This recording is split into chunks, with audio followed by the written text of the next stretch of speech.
ಯೋಗ್ಯತೆಗೆ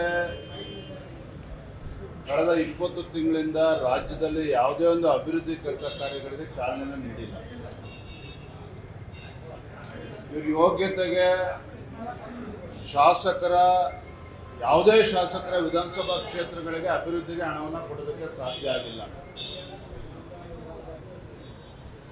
ಪರಿಶಿಷ್ಟ ಜಾತಿ ಪರಿಶಿಷ್ಟ ಪಂಗಡಗಳಿಗೆ ಗೌರ್ಮೆಂಟ್ ಕಾಂಟ್ರಾಕ್ಟ್ಸ್ಗಳಲ್ಲಿ ರಿಸರ್ವೇಷನ್ ಕೊಟ್ಟಿದ್ದಾರೆ. ಆದರೆ ಎಲ್ಲಿ ಕೆಲಸ ನಡೀತಾ ಇದೆ? ಯಾವುದೇ ವಿಧಾನಸಭಾ ಕ್ಷೇತ್ರಕ್ಕೆ ಯಾವುದೋ ಟೆಂಡರು ಕರೆದಿಲ್ಲ, ಬುದ್ಧಿ ಪೂಜೆಗಳು ಆಗಿಲ್ಲ, ಅಭಿವೃದ್ಧಿ ಕೆಲಸಗಳು ಆಗೋದ್ರ ಪ್ರಶ್ನೆ ಉದ್ಭವನೇ ಆಗೋದಿಲ್ಲ. ಇದ್ರ ಮಧ್ಯೆ ಅಲ್ಪಸಂಖ್ಯಾತರಿಗೆ 4% ಮೀಸಲಿಡ್ತೇವೆ ಅಂತಕ್ಕಂಥ ಏನೋ ನಿರ್ಧಾರವನ್ನು ಕ್ಯಾಬಿನೆಟ್ ಅಲ್ಲಿ ತೆಗೆದುಕೊಳ್ಳೋಕೆ ಹೊರಟಿದ್ದಾರೆ.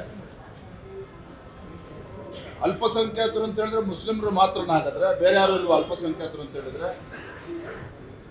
ಈ ಕಾಂಗ್ರೆಸ್ ಸರ್ಕಾರದ ಅಲ್ಪಸಂಖ್ಯಾತ ತುಷ್ಟೀಕರಣದ ನೀತಿಗಳು ಇವತ್ತು ರಾಜ್ಯದಲ್ಲಿ ಬೆಂಕಿ ಎತ್ತಕ್ಕಂಥ ಕೆಲಸ ಮಾಡೋದಕ್ಕೆ ಹೊರಟಿದ್ದಾರೆ. ಇವರು ಮುಸ್ಲಿಮರನ್ನ ಅಲ್ಪಸಂಖ್ಯಾತನ ಓಲೈಸಿಕೊಳ್ತಕ್ಕಂಥ ನಿಟ್ಟಿನಲ್ಲಿ ಹೊರಟಿರ್ತಕ್ಕಂಥ ಕಾಂಗ್ರೆಸ್ ಸರ್ಕಾರ ಬೇರೆ ಇತರ ಎಲ್ಲರಿಗೂ ಕೂಡ ಅನ್ಯಾಯ ಮಾಡಕ್ಕೆ ಹೊರಟಿದ್ದಾರೆ. ನಾನು ರಾಜ್ಯದ ಮುಖ್ಯಮಂತ್ರಿಗಳಿಗೆ ಆಗ್ರಹವನ್ನ ಮಾಡ್ತೇನೆ, ತಾವು ನಿಜವಾಗ್ಲೂ ಕೂಡ ಅಹಿಂದ ನಾಯಕರೇ ಆಗಿದ್ರೆ,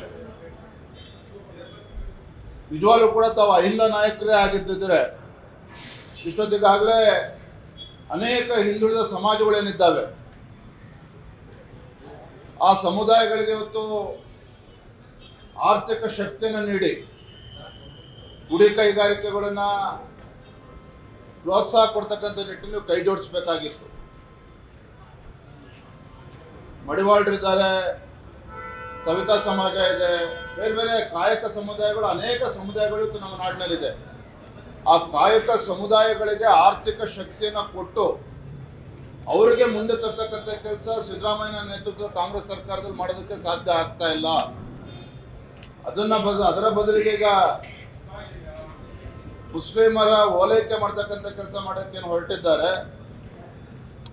ಜನನೇ ಅವರಿಗೆ ತಕ್ಕ ಪಾಠನ ಕಲಿಸ್ಬೇಕಾಗ್ತದೆ. ಯಾಕಂದ್ರೆ ಬಂಡ್ರಿದ್ದಾರೆ, ದಪ್ಪ ಚರ್ಮ ಬೆಳೆಸ್ಕೊಂಡಿದ್ದಾರೆ. ಇವರು ವಿರೋಧ ಪಕ್ಷದವ್ರು ಏನೇ ಹೇಳಿದ್ರು ಕೂಡ ಇವ್ರಿಗೆ ನಾಟೋದಿಲ್ಲ. ಹಾಗಾಗಿ ಅಧಿವೇಶನ ಸಂದರ್ಭದಲ್ಲಿ ಈ ರೀತಿ ಒಂದು ನಿರ್ಧಾರವನ್ನ ತಗೊಳ್ಳೋದಕ್ಕೆ ಕೈ ಹಾಕ್ತಾ ಇದ್ದಾರೆ. ಇದು ಸದನದಲ್ಲಿ ನಾವು ಪ್ರಶ್ನೆ ಮಾಡ್ತೇವೆ.